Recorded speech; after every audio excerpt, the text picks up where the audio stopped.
Hey guys, and welcome to this week's edition of The Wrap. The ink has barely dried on the coalition agreement between the ANC and the DA, and trouble has already begun. The two parties, along with the IFP, signed a letter of intent last week that enabled the ANC Cyril Ramaphosa to be voted in as president for a second term, despite his party, the ANC, only getting 40% in the recent national elections. But now the DA is not feeling the ANC inviting others to the Government of National Unity Party, and they're being pretty vocal about it. The DA insists the agreement states that they should have a say about other parties being invited, while the ANC does not believe this to be the case. The DA's ire was raised by the Patriotic Alliance, PA, accepting the invite. It's worth noting the ANC invited all parties represented in Parliament. Now, we agree that the PA is not great. Its leader, Gayton McKenzie, is a divisive populist leader and former convict who did a terrible job of running the Central Karoo District Municipality as mayor previously. But the PA is a 2% party that would probably have been thrown a bone in the cabinet and been happy with it despite not having much power. The DA and its federal executive chairperson Helen Zille in particular, choosing this hill to die on barely a week after the coalition was agreed upon, is not the best strategic play. Consider that they would be given much more power if the composition of the KwaZulu-Natal cabinet is anything to go by. The DA heads the powerful finance and public works portfolios in that province. Our view is that this sort of public bickering and disagreement from coalition partners is really bad for citizens and the market and investment community, which have responded really well to recent developments. The rand strengthened against the dollar this week, and there is talk of credit ratings agencies maybe lifting us out of junk status eventually. Instead of running to journalists as the DA have been doing this week, the coalition partners should make use of an independent mediator to resolve this and other issues as they crop up, because crop up they will.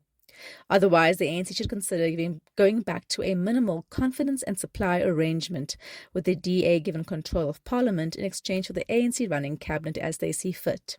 Either way, what we really need is stability and a sense of certainty. It's time for our parties to mature and accept that the electorate is forcing them to work together. Moving on to your big story, DA Member of Parliament Ronaldo Gous has been swiftly suspended after an old video of him resurfaced online that would make American social media cancellee Justine Seko feel a bit better about her infamous tweet. The video, reportedly archived since 2012, shows a younger Gous making shocking racist and derogatory remarks that the DA seemed to initially hope were digitally altered or deep fakes. However, after the party authenticated it, they had to face the grim reality that the footage was indeed genuine, leading to Gous' suspension pending further investigation. In the video, Gous were heard saying the K and N word repeatedly, in reference to black people. He said, "I refute any claims of racism or being a racist. However, with the damning video evidence circulating the internet, it's a difficult claim to dispute." On Wednesday, the DA's chief whip, Saviwe Gwarube, stated that the incident is being investigated by the party's highest decision-making body, led by Helen Zille, who ironically has had her fair share of race-related internet faux pas. She said, Gwaruba said, "We have noted that the video has come to light. It was taken about 16 years ago by now." Let me try that again. She said, "We have noted the videos that have come to light that were taken about 16 years ago by the now Member of Parliament in our caucus. Of course, we rebuke any kind of racism and homophobia in any kind of form." Gous, previously a Nelson Mandela councillor and a prominent figure on YouTube, where he often discussed racial issues, now faces a storm of public backlash. An online petition calling for his removal has garnered close to 50,000 signatures, adding fuel to the already blazing controversy.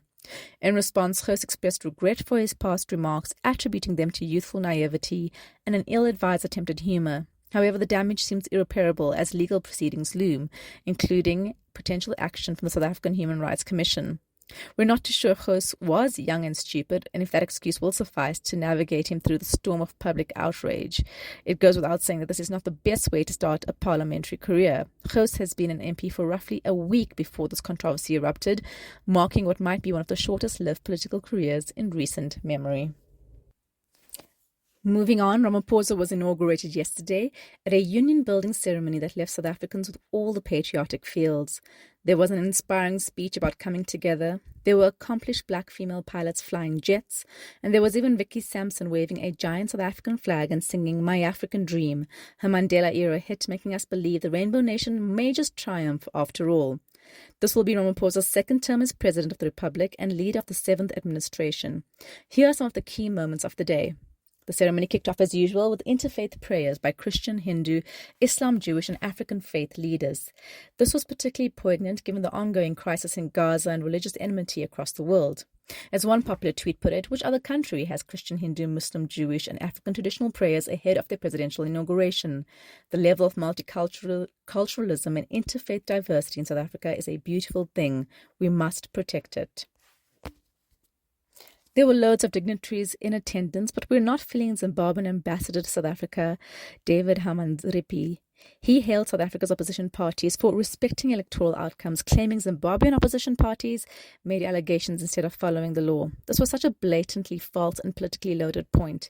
An Amnesty International report just this week notes that authorities in Zimbabwe have arbitrarily detained and possibly tortured more than 70 members of the opposition Citizens Coalition for Change party. Lastly, South Africans were taken by the clear love between Ramaphosa and the First Lady, Dr. Tshego Motsepe.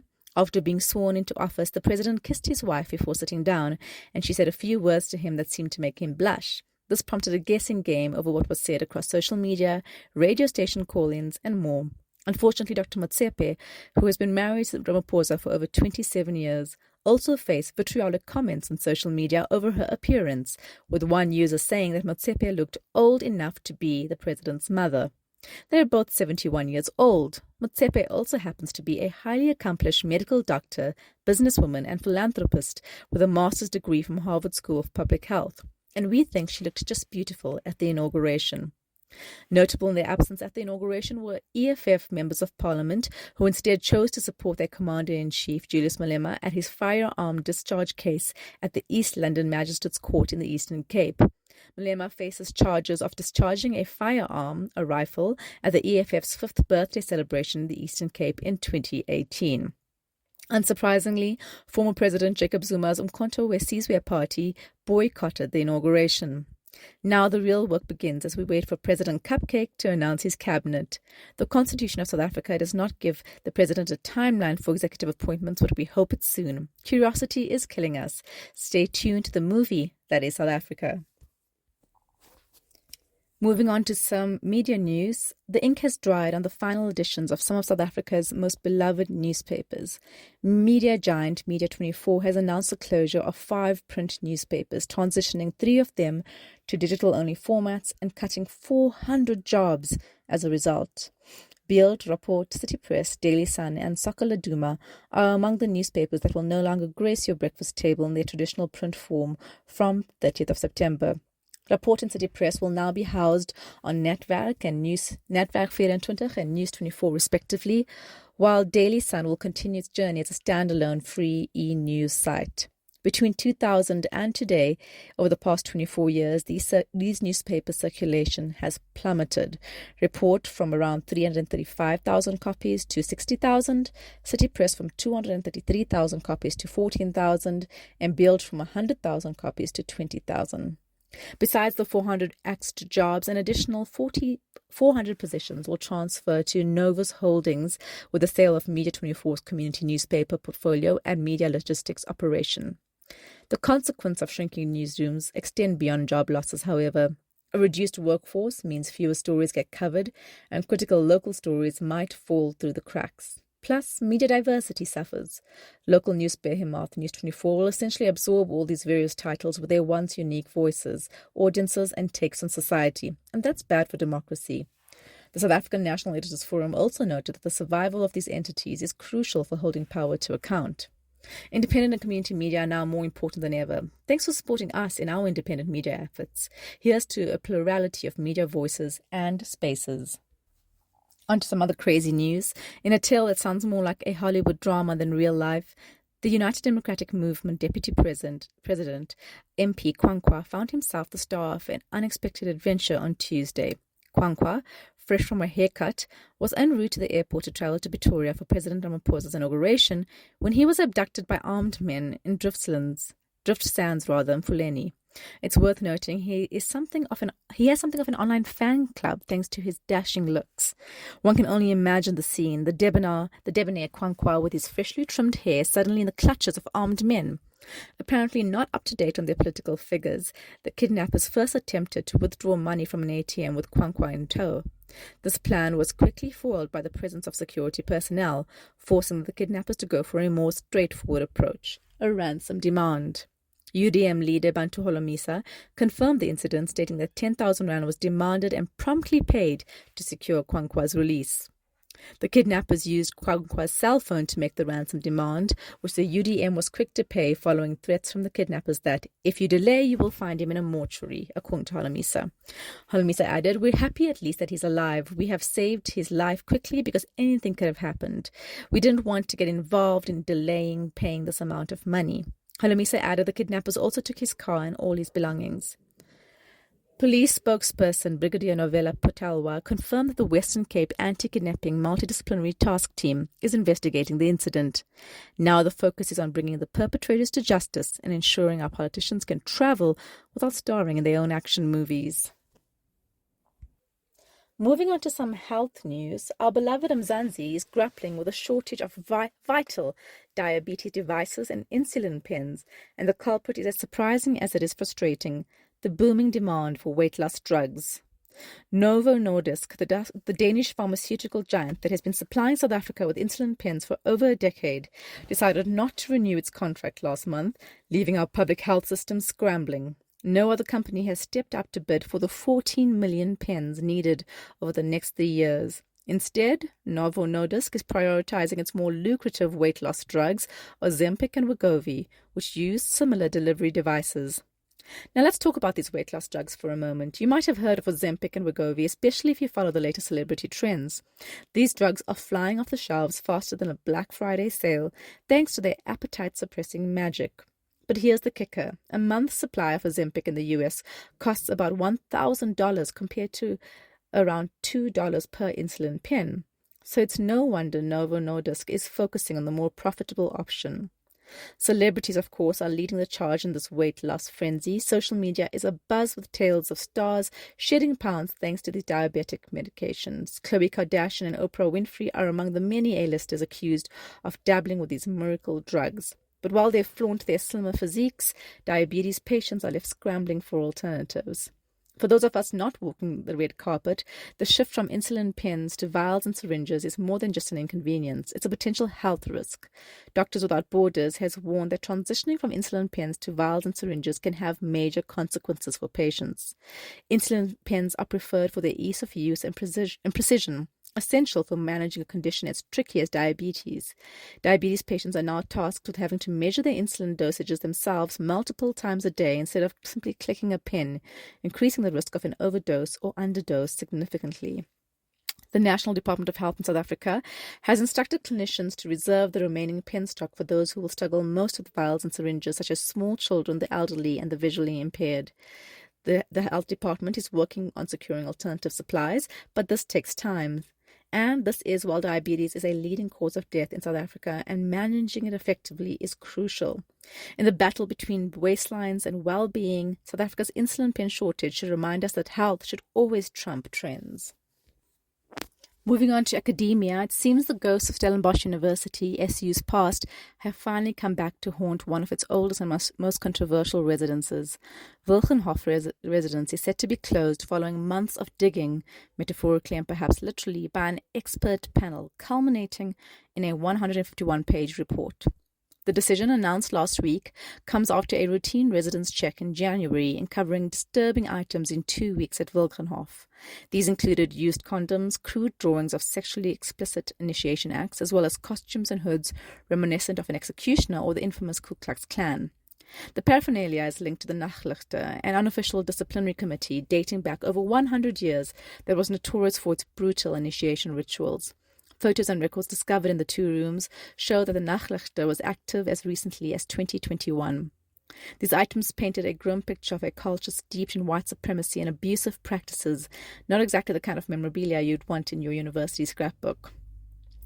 As Stellenbosch University Rector Professor Wim de Villiers said, given the body of evidence presented by our expert panel, we have accepted its main recommendation that the closure of the Wilgenhof residence is the appropriate action going forward. The decision now awaits the final nod from the university's council, which is set to meet on the 24th of June.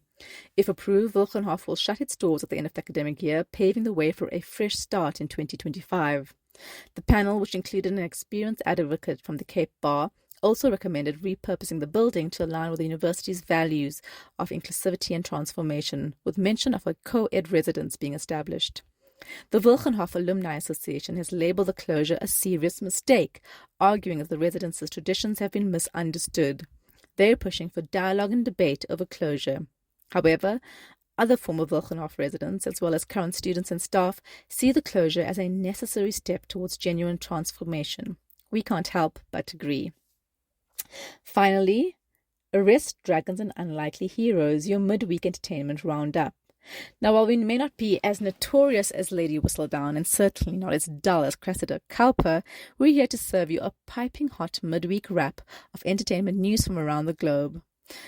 Justin Timberlake has gone the way of many a former child star after he was arrested in the Hamptons, New York, and charged with driving under the influence on Tuesday morning.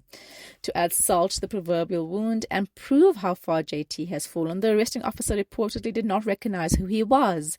Timberlake claimed he had had just one martini and was following a friend home when he was arrested after not stopping at a stop sign and driving on the wrong side of the road. Timberlake hasn't been in the public's good graces in the last few years, following revelations of poor behavior from Janet Jackson, remember Nipplegate, and his ex-girlfriend Britney Spears. Moving on, acclaimed Games of Thrones spin-off House of the Dragon is back. The first episode of Season 2 aired on Father's Day and was appropriately titled A Son for a Son. The episode has been dubbed this season's Red Wedding. Let's just say that after this episode, you'll never view your favorite Targaryen on either side the same way again. The Dance of the Dragons begins. And the long-awaited latter half of Bridgerton Season 3 has been released, and it's a tantalizing treat, even if it is crazy how long it takes for TV shows to film these days.